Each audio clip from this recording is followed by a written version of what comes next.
What inspired you to start the Olevolos project? I started the Olevolos project back in 2005 after I'd spent some time in Tanzania, and honestly there was one single thing, and it was the kids of the Olevolos village, and I thought that if I could try and pull together some resources, I might be able to do more than spend time with them or to give them the chicken coops that we were building. How did it all begin?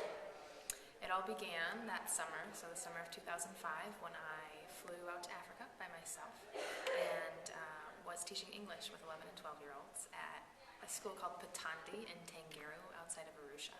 I had a phenomenal experience, loved the kids, they were great, learned a lot, was excited about the place, and then on the plane home I said to myself, maybe I should do something else. And so then the chicken coop project came the following summer, and then it's progressed somewhat unexpectedly into what is now the Olevolos project, and we're trying to build a nursery school and a dormitory area for the kids of the Olevolos village. Did you work more with people here or more with people in Tanzania to get it all started? We spent time with both people here and in Tanzania. I've had sort of one particular partner in crime, Lindsay. She's been the assistant director of the project since 2006. And then we have our on-site director over in Tanzania. His name is James Obanda. And the three of us work together. We're on a daily communication, and everything swings through each of us. So I'd say it's a collaborative effort between us here and then definitely out there. We're not there obviously, so we need their help, and it's important with community work that it starts within the community, not just with outside people.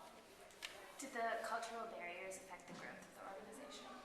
I'd say that my lack of experience in international NGO work has affected the pace that we've gone.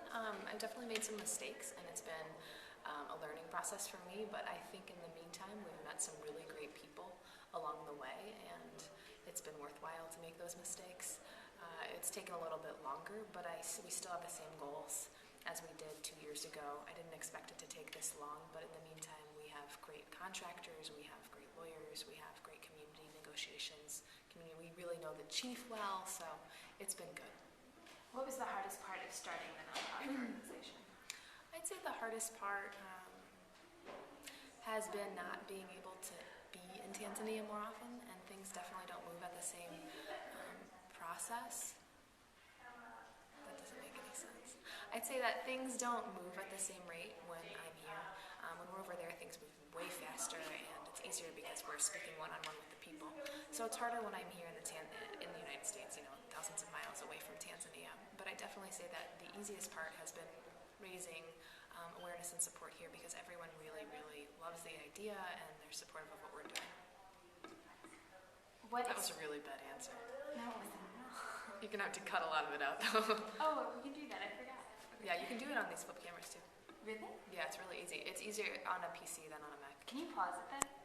I think that would stop the recording. Oh. Keep it going. You can just cut it out when it's going, when you want right. it. Do you want to ask anything next, or do you just want to go on to the next? I'm trying to think. There's something, which she just said something that made me think of another question, but I don't know how to phrase it.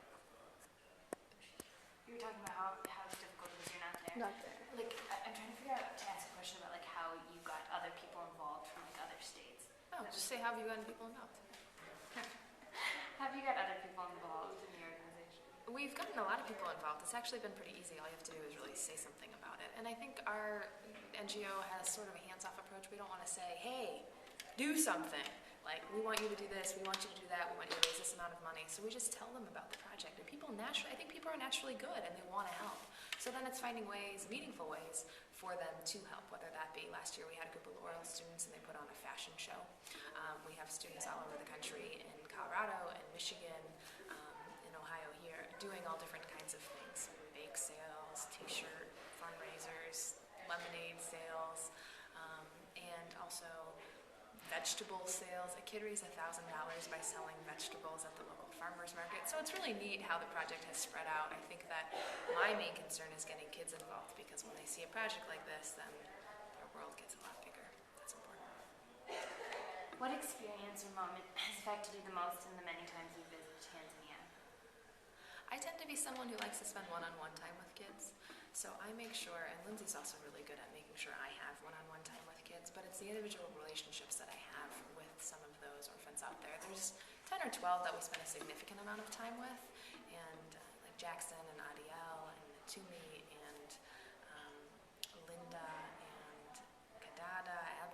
those kids, and the fact that when I come back they're so excited and they run up to me and they're like, Dory!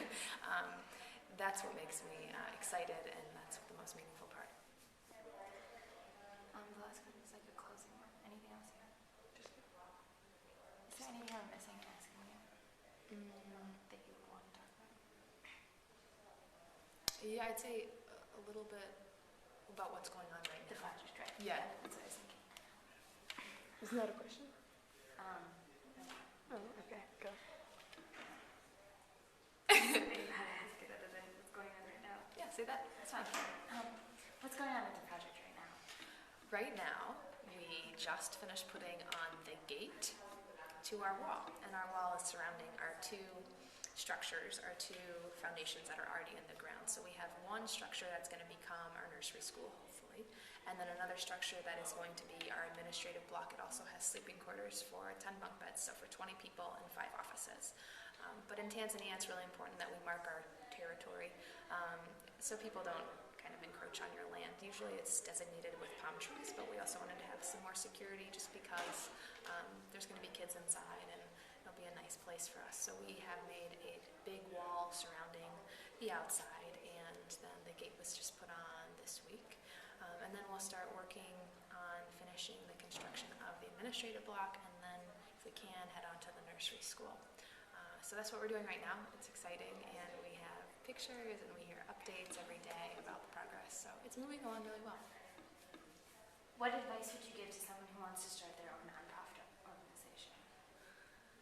I would say that if someone wants to start a nonprofit organization, it definitely takes a lot more time than it seems to take, especially from the outside. When I first got into this, I had no idea what I was doing. Now it's just happened to be my full-blown out passion, and I'm going to be going to grad school next year in international relations and spending the rest of my life, I think, doing this type of work. So I love it, but I think it does take a lot of time, and your heart really has to be in the right place because it's difficult. It's really hard, especially in developing countries, and if you have a head, that's one thing, but you need a head and a heart to make it work because there are a lot of trials and tribulations, and things do go slower than you expect them to. So if your heart's in it, though, and the kids are there, which is the main reason I'm in it, there's always something pushing you forward to continue. Did you think it was the connections you were making that made it easier to start, or was it, did you take a class or something like that?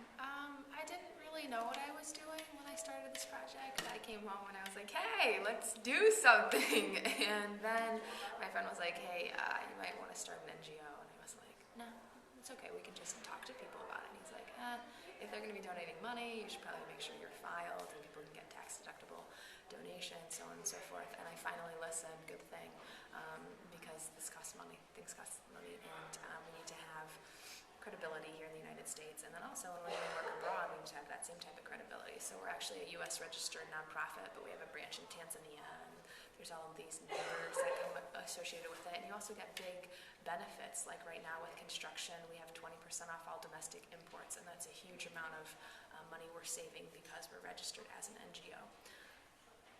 And I don't remember what your original question was, Olivia, so I don't know if I've answered it or not. Yeah. No, you have. We thought that it would branch out into like this kind of thing. Anything else?